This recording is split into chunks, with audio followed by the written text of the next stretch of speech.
Everyone in the town knew about Daniel. He was the quiet boy. The boy who never spoke. Not at school, not at home, not even when someone asked him a simple question. For 10 years, Daniel had lived in complete silence. And the strangest part was, nobody knew why. When Daniel was 5 years old, something happened. Something so terrible that his mother never spoke about it. And after that day, Daniel stopped talking. At first, doctors believed he had lost his voice. They examined his throat. They tested his hearing. They checked everything they could. But physically, there was nothing wrong with him. Daniel could speak. He simply refused to. As the years passed, people began creating their own explanations. Some said he was mentally ill. Others said he was dangerous. Some children at school even made fun of him. They called him the ghost. Because Daniel was always there. But he never said a word. He communicated through small pieces of paper. If he wanted water, he wrote it. If he needed help, he wrote it. If a teacher asked him a question, he simply looked down at his desk. His mother, Sarah, was the only person who seemed to understand him. Every night, she would sit beside his bed. And every night, she would ask the same question. Daniel, are you ready to tell me what happened? Daniel never answered. He would just close his eyes and turn away. For 10 years, Sarah waited. She believed that one day, her son would finally tell the truth. But that day never came. Until one cold winter morning. It was a normal school day.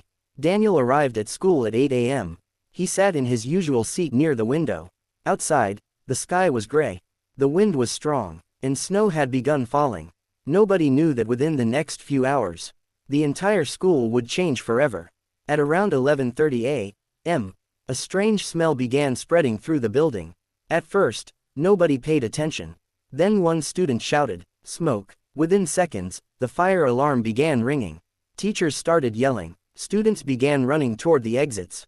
The school had caught fire. Panic spread through the hallways. Some students were crying. Others were screaming. Everyone was trying to escape. Daniel was standing near the main exit when he suddenly stopped. He heard something. A faint sound. Someone was crying. Daniel turned his head. The sound was coming from the old science building. That building had been closed for months. Nobody was supposed to be inside. But Daniel heard the crying again. This time, it was louder. A little girl was trapped inside. Her name was Emily. She had gone into the building to find her lost backpack. And now the fire had blocked her way out. The smoke was getting thicker. The ceiling was beginning to crack. Teachers tried to stop everyone from going inside. It's too dangerous. But Daniel was staring at the building. He could hear Emily crying. Then suddenly, a loud cracking sound echoed through the hallway. Part of the ceiling began to collapse. Daniel looked at the little girl. And for the first time in 10 years, he opened his mouth and screamed, "Run!" Everyone froze. The entire hallway went silent. The boy who had not spoken a single word in 10 years had just shouted, "Run! The ceiling is going to fall." A second later, the ceiling collapsed. The sound was deafening. Dust and smoke filled the hallway. But Emily had already started running. Daniel grabbed her hand and pulled her toward the exit. They escaped just seconds before another section of the building collapsed. Outside, firefighters and emergency workers rushed toward them. Emily was safe. Daniel was safe. But nobody was looking at the fire anymore. Everyone was looking at Daniel, the silent boy, the boy who had just spoken. His mother arrived at the school 20 minutes later. The moment she saw Daniel, she ran toward him. She hugged him tightly. But Daniel was crying, not because of the fire. Because something inside him had finally broken. Sarah looked at her son and whispered, "You spoke." Daniel nodded. Then he looked at her and said something that shocked everyone. "I heard her crying." Sarah began crying too. But the biggest mystery still remained. Why had Daniel been silent for 10 years? That evening, Sarah finally told the truth. 10 years earlier, when Daniel was only 5 years old, he and his father had been driving home. It was raining heavily. The road was slippery. And suddenly, another car crashed into them. Daniel survived, but his father did not. Daniel had been sitting in the back seat. He had seen everything. He had seen his father trapped inside the car. He had heard him calling for help. And Daniel had tried to scream. But he couldn't. He was too afraid. By the time help arrived, his father was gone. After that day, Daniel stopped speaking. Doctors said it was trauma. His mind had connected speaking with the worst moment of his life. Every time he tried to speak, He remembered his father's voice, his father's face, and that terrible night, so Daniel chose silence. For 10 years, he lived inside that silence. But when he heard Emily crying in the burning building, something changed. For the first time, his fear became smaller than his desire to save someone. He didn't think about the past.